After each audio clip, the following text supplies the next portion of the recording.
SDM Mendhar, SDM Mendhar, SDM Mendhar, SDM Mendhar. हम क्या चाहते हैं? इंसाफ। हम क्या चाहते हैं? इंसाफ। इंसाफ क्या आगे क्या करेगा?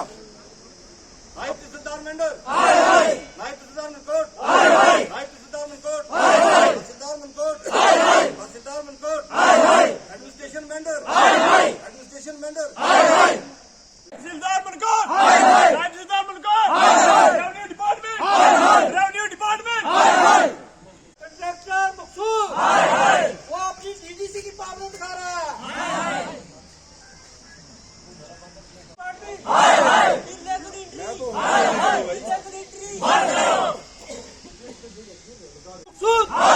कंट्रैक्टर मकसूद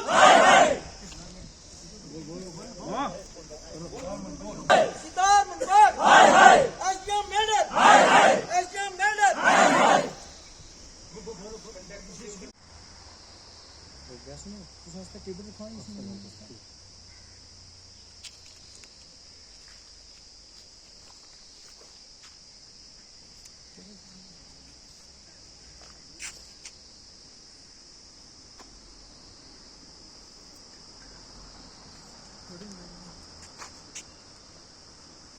अपने रेवेन्यू डिपार्टमेंट ने इलीगल एंट्रियां करवाई हुई हैं।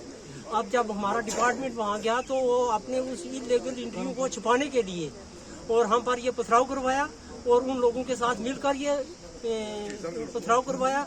उसमें बड़ी मुश्किल से हमने जान बचाई क्योंकि उन्होंने बहुत अरसे से ये इलीगल एंट्रियां करवा के हमारा रकबा इंक्रोचमेंट करवाया हुआ है। भी जगह जब हम जाते हैं तो हमें एक एक हफ्ता दे देते हैं कि हम आज करेंगे निशानदेही, कल करेंगे, क्योंकि तब तक वो वहाँ के अवाम को बुला लेते हैं जिनने इलीगल एंट्री करवाई हुई है और उनसे मिलजुल कर जब हम जाते हैं तो हमें डेट दे देते हैं और उसके बाद उनके साथ मिलकर हम पर पथराव करवा देते हैं। हाईकमान से यही रिक्वेस्ट है कि वहाँ एक कमीशन कर करके उनकी इलीगल एंट्री है जो वो चेक किया जाए क्या उन्होंने मनसूख की है या नहीं की है, क्योंकि उन्होंने कागजों में मनसूख करके जब हमें ऊपर से लेटर आता है कि जब ये रकबा वापस लो तो तब कहते हैं नहीं आपकी एंट्री है अभी वापस, कोई इलीगल एंट्रियाँ नहीं है, खत्म हुई है। इसलिए हमारा ऊपर से ये हमारा सख्त से सख्त कार्रवाई की जाए जिन जिन लोगों के दौर में ये इलीगल एंट्री हुई है और उनके साथ सख्त से सख्त कार्रवाई की जाए। सबको लगे कि पत्थर, किसी को लाठी लगी, किसी को पत्थर लगा।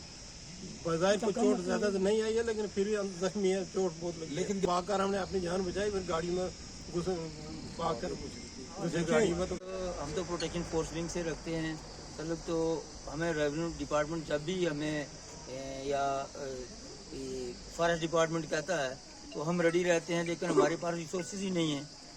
यहाँ पर कोई गाड़ी नहीं है, हमारे पास सिर्फ लाठी से हम कितने रोक सकते हैं। इसलिए यहाँ ये वकूआ हुआ है, वहाँ पर हमारे स्टाफ रात को रहता रहा है, लोग छुप के वहाँ से पत्थर मारते हैं। इतना बड़ा गाँव, जब दिन को इतना कर सकते हैं तो रात को क्या कर सकते हैं। 5 या 6 आदमी प्रोटेक्शन फोर्स के कितने एक मॉब को रोक सकते हैं। क्या तो ये कोई ऐसे इक्विपमेंट्स पे है? अगर मदद करती होती तो ये हालात क्यों बनते। अभी रंजीत साहब ने बोला है कि पूरी तरीके से ब्रीफ किया तो ये हालात बनते। मतलब जितने भी हालात यहाँ पर बने हुए हैं ये इन्हीं की वजह से बने हुए हैं। ये राब्ता तहसीलदार साहब के पास 8 दिन से चल रहा था, SDM साहब का। इन्होंने लास्ट में रहकर जब जो है इन्होंने बोला कि हम कमीशन बनाते हैं, करवाते हैं रिपोर्ट, लेकिन ये डेट और टाइम कभी नहीं देते हैं। हमें ये समझते हैं कि जब बुलाएंगे या फिर ये आए ही नहीं, क्योंकि गलतियां छुपानी है। पहले रिपोर्ट देते हैं कि ये यहाँ पर जो है वो ये जंगल नहीं है, इधर तक मशीन चली है। हमने कहा रोक लो ना, आप ही तो रोकोगे ना, लॉ ऑर्डर कौन मेंटेन करेगा। नहीं रोकी। जब उसने डैमेज किया जंगल का तो कहते हैं डैमेज हो गया, ये जंगल हुआ।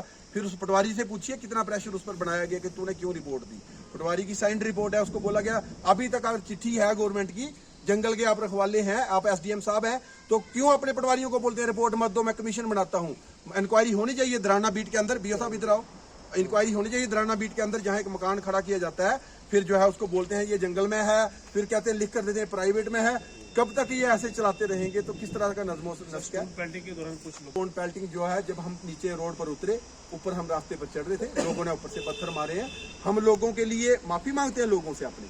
मैं खुश हूँ, मैं औरंगजेब के जो फादर साहब हैं, मैं उनसे माफी मांगता हूँ क्योंकि उन्होंने बेटा दिया इस देश को, और मैं ये चाहता हूँ मैं उनको पार्क बना के देता औरंगजेब के नाम। मैं तालाब बनाने, मैं क्यों रोकूंगा जनाब। सर की एक बात बताएं, ये बनाया जाता है, इतनी बड़ी फोर्स इस इलाके के अंदर बॉर्डर के किनारे रहती है, और सबके सामने जो है मैं 8 दिन से पुकारता रहा कि मेरे जंगल का नुकसान मत कीजिए, कॉर्पोरेट कीजिए। हम तैयार हैं, हर घड़ी हम तैयार हैं ना। तो अगर हमें यहाँ डिपार्टमेंट ने लगाया तो भरोसा करके लगाया ना। अगर डिपार्टमेंट अगर डैमेज होता है तो डिपार्टमेंट मेरे साथ लड़ेगा और मैं डिपार्टमेंट के साथ लड़ूंगा। अरे ऐसी फोर्स जो वर्दी पहना के रखी है, हमें क्या करना है यहाँ पर? अगर यहाँ पर किसी की जान चली जाती तो लोग मजाक उड़ाते हैं। आज हमारा मजाक बनाया गया है एडमिनिस्ट्रेशन ने कि फॉरेस्ट डिपार्टमेंट वाले कुछ नहीं है। तो क्यों ना एसडीएम साहब पहले खुद लेकर जाए ना जिम्मेदारी पर। जो बंदा जहां जाएगा कि जाएंगे ना, गाड़ी भेजेंगे, फोर्स भेजेंगे तो भेजूंगा मैं, पर ना एनक्रोचमेंट छुड़ाने का सवाल ही पैदा नहीं होता। ये तो मारने के लिए कहीं भी तैयार है। ये तो कौन मरवाने वाला है? फिर पूछिए ना इनको। क्या अगर मैं मिन्नत समाजित करता रहा कि 7 दिन से मेरे गार्ड फर्स्ट वहां फंसे हैं, मेरे स्टाफ पर आज इन्होंने पथराव कराया है, तो इन्हीं की जो है मेहरबानी है। अगर ये साथ जाते, एक चुना हुआ सरपंच जो सिलानी के अंदर है, मैंने उसको हर तरीके से बोला कि सरपंच साहब डैमेज हो गया है, हम इसका जायजा लेने ऑर्डर के तहत आए हैं। जितना बनेगा ठीक है, नहीं बनेगा तब भी ठीक है।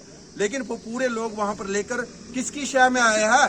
पूछिए ना किसने भेजा है, पूछिए, सवाल पूछिए एडमिनिस्ट्रेशन से। क्या एसडीएम मेंढरी इतना पावरफुल है कि उसने जो है सरपंच को बोलना है कि लोगों को पत्थर मारो, फॉरेस्ट वालों को? अगर रेंजर रहेगा तो फिर ये जो है यहाँ पर ये काम करना है मैंने। अगर नहीं रहेगा तो मेरे को जो है जहां भी लगाइए। तो एसडीएम साहब से पूछिए कि मैंने कितनी मिन्नत समाजित दिन रात की है कि भाई मुझे डराया जाता है। वॉइस कॉल करके बोलते हैं कि प्रेशर है। मुझे कितना प्रेशर है किसी ने पूछा? किसी ने नहीं पूछा मुझे। और मेरी छोड़ो, मेरे गार्डों को कितना प्रेशर है? अकेला जा नहीं सकता है। क्या करना है हमने यहाँ? डॉक्यूमेंट्स हासिल कीजिए। नबार्ड के अंदर औरंगजेब साहब की जो रोड है वो आई, शहीद हुए हैं, तालाब भी बनना चाहिए, पार्क भी उनके नाम पे बनना चाहिए। सबके लिए एक ही ज़ाब्ता है और यकसा है। हम घर छोड़कर इतनी दूर यहाँ पर कौन सी पॉलिसी है कि मेरा घर डिस्टर्ब करे? मेरे बच्चे कहाँ हैं? मेरा पता किया किसी ने, डिपार्टमेंट वाले ने, मैंने पुकार लगाई। मेरे वालिद साहब की एक्सीडेंट से डेथ हो गई, मैं यहाँ बैठा, दयानतदारी से अपना काम किया। मैं नहीं चाहता हूँ कि यहाँ पर जो है वो हम पर यहाँ आकर भी अगर फॉरेस्ट डिपार्टमेंट में मुसीबत है तो इससे अच्छा बेहतर है कि आप हमें कहीं कॉर्नर में लगाइए ना, साइड पर, जहां आपसे ज्यादा जो है फॉरेस्ट की वेल्थ के ऊपर पुंछ डिवीजन के अंदर या हमारे इलाके के अंदर क्या हो रहा है वो उनसे पूछिए। कितने मोहन चौधरी जो है वो आप अटैच करेंगे? कितने हमारे फर्स्ट जो है डिपार्टमेंट के हम कितने लोग जो है धक्के सहेंगे? जो काम इन्होंने किया आज लोगों को वहां बुलाकर, और ये लगातार कोशिश रही। पहले हमने रिपोर्ट की, मशीन सीज की वहां पर जो गलत तरीके से चल रही थी। हमने कहा कि नहीं भाई ये काम नहीं होगा क्योंकि हमारी नौकरी है। अभी 3 किलोमीटर अलाइनमेंट के अंदर 1 किलोमीटर पहले ही नाजायज बना हुआ है पुराना। सैटेलाइट इमेजरी बताएगी कि कितना वो बना हुआ है गलत रोड। और उसके बाद जब इन्होंने एक खसरा शुरू किया तो मैं फौरी तौर पर दौड़ा, लेटर लिखी मैंने कि आप हमें निशान दे दीजिए, हमारे गार्ड और फॉरेस्टर लगे हैं। हम रात को दौड़ते रहे, रात को हम वहां पहुंचे, ये लोगों को इकट्ठा करते हैं और वहां पर कहते हैं नहीं जी हम मशीन चलाएंगे। रातों रात काम किया। और फॉरेस्ट का जो खसरा नंबर 95 है जिसकी डिमार्केशन इन्होंने जाके पहले की, उसमें काम हुआ था, लेकिन रिपोर्ट दी जो मेरे पास इस वक्त पड़ी हुई कि इसमें कोई काम नहीं हुआ है। तरतीमा ये लगा हुआ है जिसका आप अक्स ले सकते हैं। और उसके बाद जब हम दूसरी बार गए, रात को मशीन चली तो 95 खसरा क्रॉस करके जो है मालकी जमीन में पहुंच गए। वहां पर जो है उससे पहले जो है इन्होंने जंगल में जमीन मशीन पर मेरे गार्ड और फॉरेस्टर ने जो है वो रेड पेंट से उसको सीजर मार्क अंडर सेक्शन 26 और 52 इंडियन फॉरेस्ट एक्ट के तहत और एफसीए वायलेशन के लिए सीज करके ऊपर हमने कॉन्फिस्केशन प्रोसीडिंग अकॉर्डिंगली लगाई थी। जिस इलाके के अंदर एक मशीन लगती है और मैं रात और दिन मिन्नत और समाजत करता हूँ कि लॉ एंड ऑर्डर किसके हाथ है, मैं अकॉर्डिंगली पुलिस को, अकॉर्डिंगली हायर अप्स को अपने, और अकॉर्डिंगली मैं एसडीएम साहब को बता रहा हूँ और पीडब्ल्यूडी वालों को बोल रहा हूँ कि आपकी जो ये एफिशिएंसी, अगर एक रोड इलीगली बनेगा तो आपने 10 चिट्ठियां मुझे बेवक्त लिखी हैं।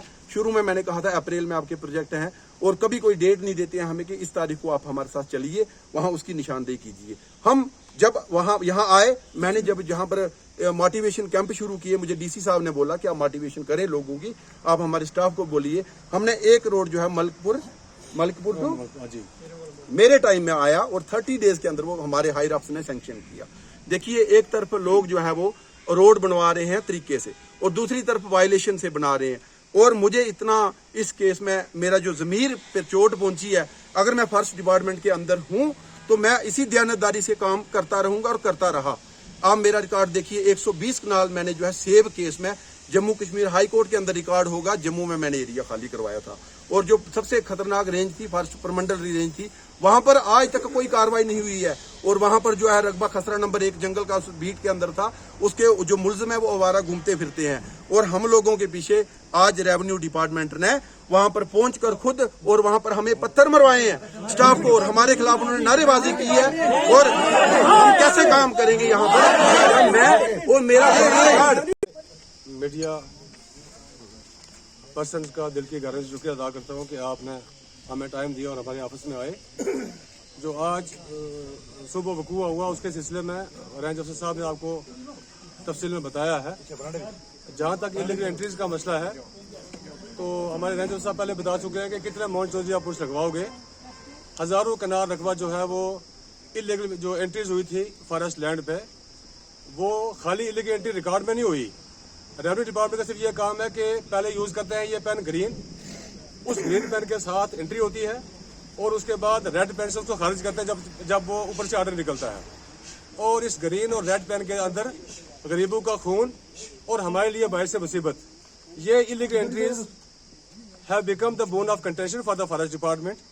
और उसके बाद अगर हम अपील करते हैं जाके किसी हाई अथॉरिटीज के पास, तो इसका मतलब ये हुआ कि if the case of the murder is filed before his father, how one can expect justice? इसके हमने पहले भी एक बार कहा था कि जितने भी ये पावर्स हैं, अगर डीएफओ हमारा स्टेट ऑफिसर है तो ये पावर्स डीएफओ के पास होनी चाहिए। अगर एक रेवेन्यू डिपार्टमेंट का सिद्धार्थ अगर एंट्री करता है इलीगल, तो आप कैसे ये एक्सपेक्ट करोगे कि उसका जो एडिशनल डीसी बैठा है उसको खारिज करेगा। लैंड हमारी है, we are the custodian of forest land. अगर हम कस्टोडियन हैं तो फिर ये उनके पास पावर क्यों है? अगर वो पावर मिस यूज करते हैं, सबसे पहले बात यह है कि अगर इन्होंने इलीगल एंट्रीज को खारिज किया है, अब डीएफओ मोहन चौधरी साहब ने करवाया है, अब ये लैंड हमें रिट्रीव करवा के दें। अगर इन लोगों ने लैंड को पहले इलीगल एंट्रीज करके लोगों को वहां बैठाया, बिठाने के बाद वहां इनको जब फूल बरसते रहे और आज पत्थर हम खाएं, क्यों? ये रेवेन्यू डिपार्टमेंट की जिम्मेदारी है कि सारा रकबा रिट्रीव करके वापस फॉरेस्ट डिपार्टमेंट को रिस्टोर किया जाए, न कि सिर्फ रेवेन्यू रिकॉर्ड में बल्कि ऑन ग्राउंड भी। उसके अलावा हम रिक्वेस्ट करते हैं डिप्टी कमिश्नर पुलिस साहब से भी कि ये जो हालात बने हुए हैं इस वक्त, इस पे देखा जाए, इस पे कंट्रोल किया जाए। और अपने हम डिपार्टमेंट के हर अथॉरिटी से भी गुजारिश करना चाहेंगे कि आप हालात देखें। मैंने कोई गाड़ी वहाँ मैंटर में नहीं है, कोई सिलसिला नहीं है। रात के हालत में डिपार्टमेंट कहाँ जाए, ऑफिसर कहाँ जाए और कहाँ जाके मशीनरी को सीज करें। हमने डिपार्टमेंट से हर बार कहा, उनसे गुजारिश की कि आप पहले उसकी अलाइनमेंट करें, आरडी नंबर लगाएं, उसके बाद जॉइंट सर्वे करने के बाद फिर आप रोड का काम शुरू करें। और ये मनमानी करते हैं और जो यूजर एजेंसीज हैं वो भी किसी बात को नहीं सुनते हैं और मनमानी करके रोड़े निकालते हैं, जो हमारे लिए दर्द सर बना हुआ है। तो हम एसडीएम साहब से भी गुजारिश करते हैं कि आप भी इस पर गौर करें, देखें। ऐसे अगर या तो आप ये करें कि डिपार्टमेंट को बंद कर दें। पहली बात यह है कि लोग यही चाहते हैं, डिपार्टमेंट यही चाहते हैं सारे, कि एक डिपार्टमेंट फॉरेस्ट डिपार्टमेंट चाहे दर्द सर बना है सब डिपार्टमेंट के लिए, तो लिखो चिट्ठी ऊपर डिपार्टमेंट बंद कर देते हैं। या इस जो जमीन बची है उसको वाले करते हैं रेवेन्यू डिपार्टमेंट के, बाकी भी बेचे। तो हमें क्यों डाला है मुसीबत में? ये हाई अथॉरिटी सोचे और सोचने के बाद इस पर कोई अगर फैसला करते हैं तो ठीक है, वरना हम ड्यूटी नहीं करेंगे।